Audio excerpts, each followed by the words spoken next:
Hi, tubers, tubettes, crazy people. I'm here with my friend Mark. Mark's off camera. He's going to ask me questions, and I'm going to answer them. And the reason we thought we would do this, it would just be like a little different format, and keep us from being bored. Yeah. I'm kind of shy anyway, so. Yeah, I mean, he's feeling really shy, and May's scared of him, so she's sitting outside, so, you know. All right, so we were going to talk about dating disasters. But what do you think we should chat about? What's your? I think dating disasters is fine. I mean, yours, I've already done a video on that on mine, and, you know. I had lots of them. I could have read a book. So what do you think I should talk about? I mean, what kind of? Well, how about when you got here? Like, you know, how long were you here? Okay. Before you had your first date? You actually went out with a girl, had a drink, had dinner, coffee, anything. How long had you actually been in the Philippines before you had a date? 2 months. 2 months. Yeah. 2 months. Yeah. And it ended up being the girl that actually. I broke all the rules, not all the rules, but I broke that rule. I had a set of rules when I came here. I was not going to do this. I was not going to do that. I wasn't going to do this. I wasn't going to do that. And I wasn't going to hook up with anybody real quick. I was just going to, because dating was real low on my radar. I just wanted to come over here, get set up. I wanted to reboot my life, live small, minimal life, all that. And so I had said, you know, for the first year, I'm not going to get involved with anybody if that even comes on my radar, because after being married twice and having a real dysfunctional relationship with both women, and then some dates that I actually tried to go on a couple of years after my last divorce, I said, you know what, I'm happy with myself. I like myself. I don't mind being alone. I'm not one of those guys that needs to be with a woman or another person even. I can sit at home by myself for 3 days and be perfectly happy. You know, I think that's the type of person that has the best chance of finding a relationship where you're comfortable with yourself, you're happy with yourself, you don't need anybody. And if you're comfortable with in your own skin and being alone, then you're fine when somebody else comes into your life. Like some guys, like they finally get a relationship and they just cling to it and they need her to complete their life. That is an extremely good point. That really is. That's a really, really sound point. I'm going to get off topic for a second about myself, but I'm witnessing one of my friends right now, excuse me, who is, you know, in great shape, much better shape than I'll ever be, young looking, takes care of himself. He's super intelligent. He's got plenty of money, and he's trying really hard to meet somebody, and it's just not working. Was you online or just in person or? Both. Yeah, both. Any way that he can. He can't get anybody to come down and meet him. He talks to him online. He had one girl, you know, tell him to meet him, and he just, I don't know, he's trying so hard. Yeah, you can try too hard. It's funny because now that you said that, I can reflect back on when I was 20 or something. And it was like my mission that night to go meet a girl, you know? So I put on my best shirt. Remember how important it was to have the cool shirt and the right kind of jeans and the right kind of, you know, your hair was just okay. And I'd go out, and I guess it was like a vibe that you throw out there that you're kind of looking, and then all my relationships, now that I think about it, pretty much happened when I wasn't looking for one. Yeah. And so that's what happened to me here. I was 2 months into it, and I had just got my new apartment, and my old neighbor called me up and said, hey, do you like this? You're single still? I said, yeah. He says, well, would you like to meet this girl? And he sent me and she sent me her picture. It was a husband and wife, and it was her friend, and she was 38 years old. I won't say her name.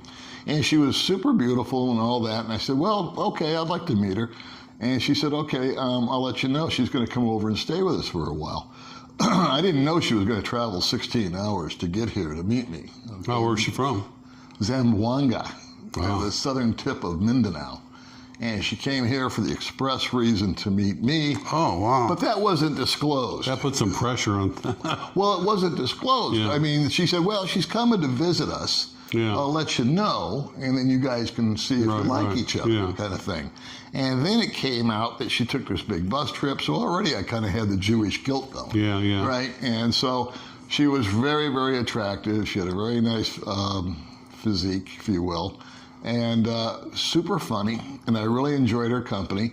But I didn't move her in. I let her stay with these people for about a month, and that was it.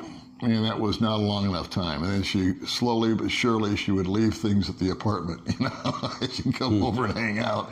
And then there was a pair of shoes, and then there was a handbag. That's how they do it. And there was a toothbrush. Usually start with a toothbrush or...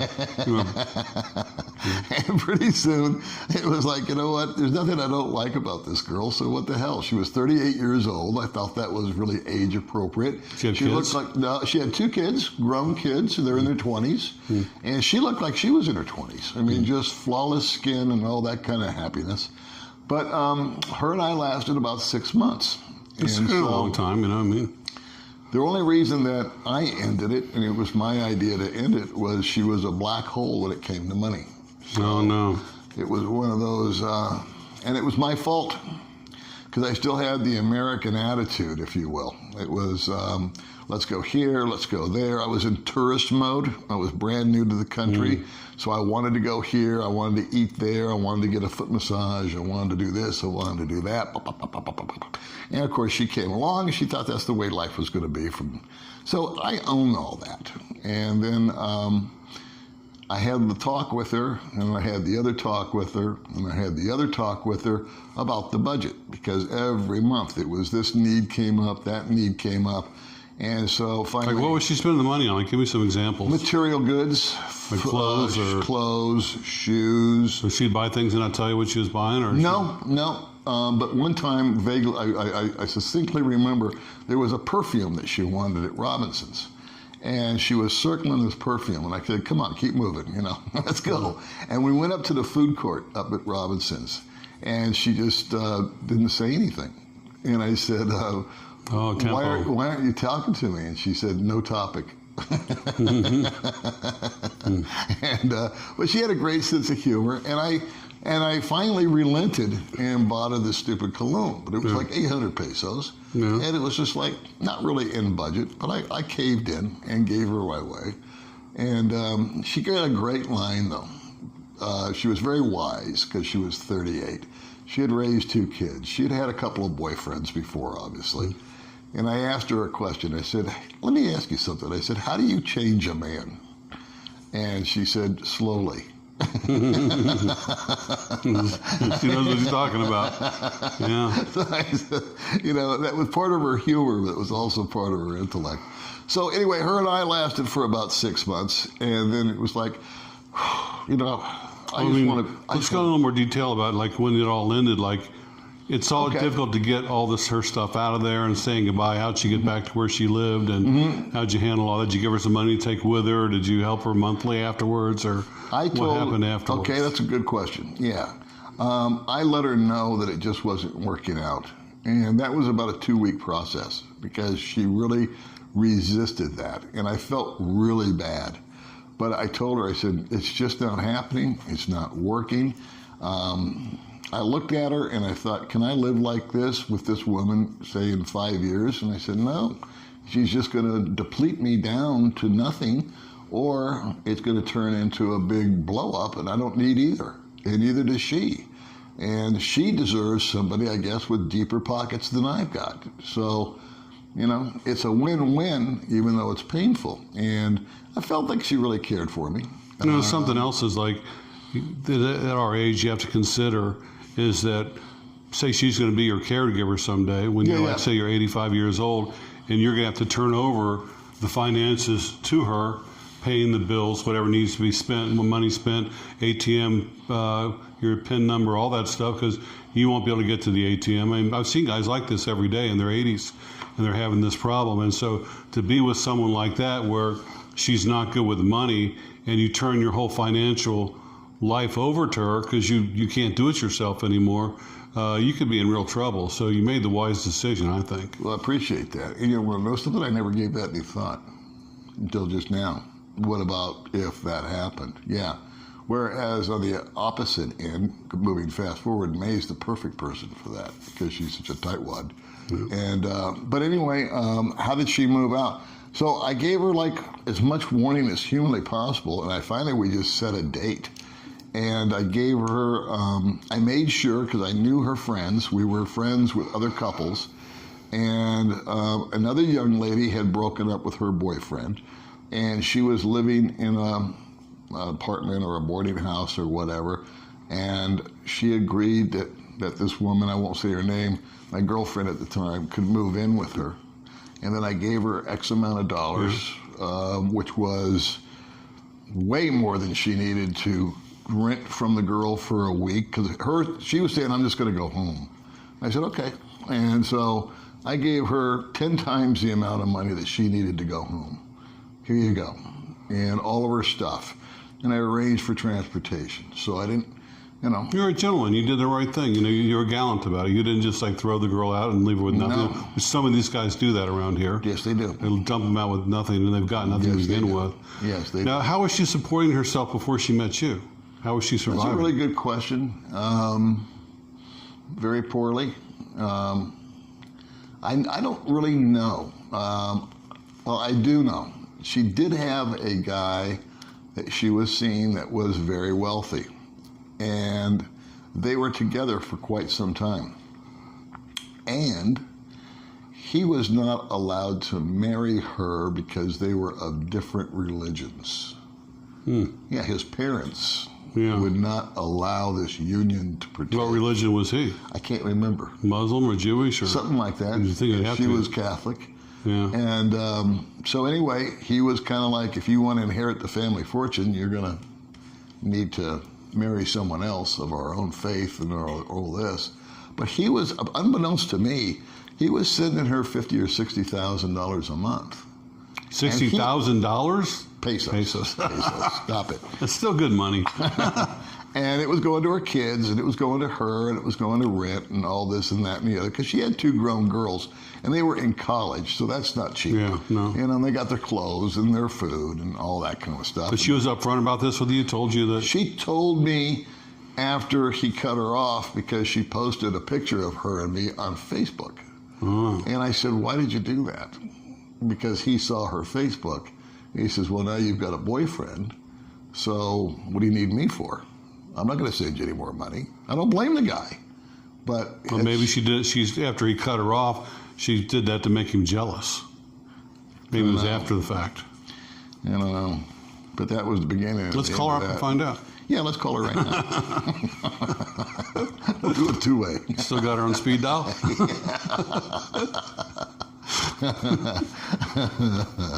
So that was a disaster. And then after that, I just hung out for about 3 months. I did nothing. I did what I originally intended. I just went places. I hung out with other guys. I would see pretty girls. I would talk to pretty girls, but I didn't get involved with them. And then finally I said, well, you know what? I would like to meet somebody. So I went on it was Facebook. Facebook, a woman contacted me, and she talked to me for 2 or 3 weeks and kept saying how much she wanted to get together with me, and she was this and that and the other, and that was going on with a number of different women at the same time. And finally she said, hey, I've got it set up where I don't have to work, and she had kids, and she said, and my kids are dialed in, we can meet tomorrow if you like. And I said, okay. So I said, where do you want to meet at? And she said, let's meet at Robinson's at Mang and Assault, the chicken place. Okay, that's at Robinson's. I said, okay. And so the next day, and this was my first date. So the next day, about 10 o'clock, which is 2 hours before, she rang me up and she said, hey, we're still on, right? I said, yeah, we're still on. She said, well, I'm really excited about meeting you. This is going to be great. I'm nervous. I'm shy, blah, blah, blah. I said, well, don't worry. I said, we'll just go have a cup of coffee, or I'll take you to Mang and Assault. We'll have some lunch and we'll have a conversation, and that'll be that. We're in a public place. And so about 20 minutes until 12 is when I was leaving the house. She called to confirm again that we were getting together. I said, yeah, absolutely. I'm leaving the house right now. So I go down to Robinson's, and I'm noon, 12 o'clock, sharp. I'm there at Mang and Assault. And I hate to admit this, but I couldn't pick her out of a crowd because everybody looks alike to me out here. Yeah. They're all 5 foot tall. They all got long black hair. They're all pretty, So Yeah, and their pictures are never what they look like in person pictures either. are never really, sometimes they're embellished, sometimes they're not. So I was, looking around like this and that and the other. And I did that for about 20 minutes. And I was standing there, and this is 4 years ago almost. So I was kind of a rare cat back then, being a foreigner, white guy. And I stood out in the crowd, and I was obviously not hiding anywhere. And I had to walk all the way to the other end of the mall to contact her to get an internet connection to Bo's Coffee. Wasn't working inside of Robinson's. So I called her up, and she said, "Oh, I'm so sorry. I got delayed, but I'm getting into a tricycle right now." I said, "Okay." And so I go back to take my time. I walk back to Megan Assault. 30 minutes goes by. Now it's an hour I've been waiting. I go back to Bo's, and I call her, and she said, "I'm here. I'm at Robinson's. I'm coming. I'm getting out of the trike. I'll meet you." Great. Back to Ming and Assault. Nothing. You're kidding 20 me. minutes goes by. You can't make this stuff up. I go back. I would have been out of there a long time ago.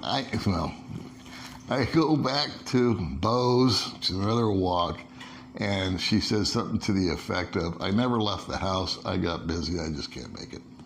Oh, I would have been furious. You don't want to know what my response was, what my answer was, because I'll get banned. She sounds like a wacko. And it was a horrible experience. It was a confusing experience.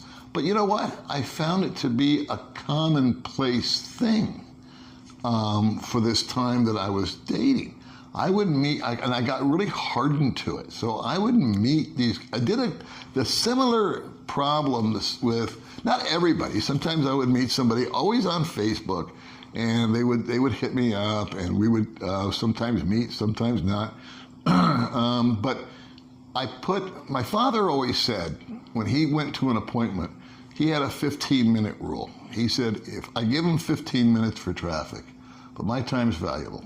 And I agree. If they don't show up, I just leave. I do too. And he says, and you earn respect that way. I did that to a girl. She did the same thing to me. She was supposed to be at Bo's Coffee at the mall, and she wasn't there on time, and I waited 25 minutes, and I just left. I didn't even call her, nothing. I just left. And so probably like an hour later, "I'm here." I said, "Well, that's nice. Enjoy your coffee. Where are you?" "I'm home." "You were supposed to be at 1 o'clock. You weren't there, so I left." "Were you going to come back?" No, I'm not. No. Sorry. I adopted that exact same attitude. I just leave. Yeah. I just leave. But the worst one was, and I had varying degrees with different people, off and on. None of them quite so frightening. But here's the very worst one. I was in a restaurant where they had a number of servers, waitresses, whatnot, and they were all really attractive women, especially one I was always attracted to. But I'd always gone in with my first girlfriend, so it was well known that I was already, taken, if you will. And so these women, they noticed me when I came in that I was no longer with so-and-so. And they said, "Hey, what happened? What's up with, where's your girlfriend?" And I said, "Well, we split up." And so that became all the big buzz. You know how it gets. Yeah. And you know who I'm talking about. So about the third time that I came in by myself, they were grinding me about this. And I was standing up at the bar. And they said, why haven't you met anybody new yet? And I said, "Well, because I'm fat and I'm old and nobody loves me." And they literally took this really cute girl that I'd always had my eye on and practically threw her over the bar. And they said, and I won't say her name, but they said, "She's single. She'd love to go out with you." And she came over, and first thing we did was take a selfie and exchange phone numbers and made plans for that night and everything else. And so that little scenario started. And then the owner of the bar, who's now deceased, 2 years now. He got wind of it, and he was a very good friend of mine. And he said, that's not a road you want to travel down. And I didn't listen to him. And You didn't go into specifics. You just he just said, because he wasn't a chatterbox, you know. Right, and yeah. he kind of like, well, go ahead and fail. But he said, you know what, buddy, that's not a road you're going to want to go down. And I was just so overridden with this girl that I had such a crush on her, and she was just all that, and enjoyed her company and all this and that, and used to run around with her and her friends, and we'd have a great time. And so anyway, he says, I'll tell you what. He says, but then she started to exhibit weird behavior, like she had to leave at certain times, or she could only come over, but she always used the excuse that she had to get to her kids, and which I bought. But then there was just weird, I don't want to go into too much detail because it's too personal, but it was just didn't feel right, you know, the old gut feeling. And so he said, I went into the bar, restaurant, and he says, I want you to do me a favor. He says, I want you to come, your girlfriend's working tonight. He says, I want you to go across the street. We close at 9 o'clock. Park your bike, turn the lights off, and see who picks her up. Because she always said that she took a jeepney or a trike home because she didn't have her own mode of transportation. Well, her Filipino boyfriend picked her up. oh, That's what I observed. So she had a Filipino boyfriend.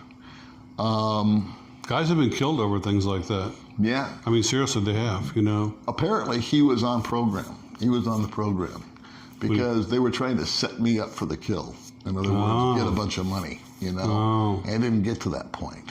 But she had a track record of doing what she just did with me, and she took guys for thousands and thousands and thousands of dollars. So your friends had set you up with her. Didn't they know that? One guy actually remodeled the entire house of her parents. Paid a lot of money, two TVs, refrigerators, new roof. Then he found out.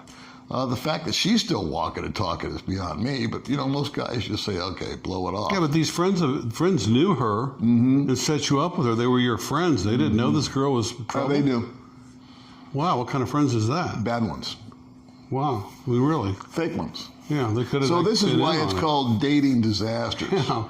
And this was, I think it's kind of interesting because this one wasn't where boy meets girl, girl scams boy. This was a group effort. Much more complicated, yeah. Wow. So that was the one I wanted to get off my chest. Wow. And how much time have we spent on this? I can't even see. 22 minutes. We're going to wrap it up. Mark, thank you again for coming over and doing that. And if Mark didn't look so doggone sexy, he'd come on camera. But he's wearing that tight mesh shirt, and he's been working out, and you guys just couldn't handle it. It would be too much for you. All right, well, listen, guys, thanks again. And real quick, thanks for all the new subscribers that have subscribed to the channel. Thanks for everyone that supported Mr. Mark over here on thank you very camera, much. Appreciate where it. he lost his channel and then regained it. You guys are rock stars. So anyway, be sure to like, share, and subscribe to his channel. If you don't like, share, and subscribe to mine, I completely understand and don't blame you. All right, I'll see you next time.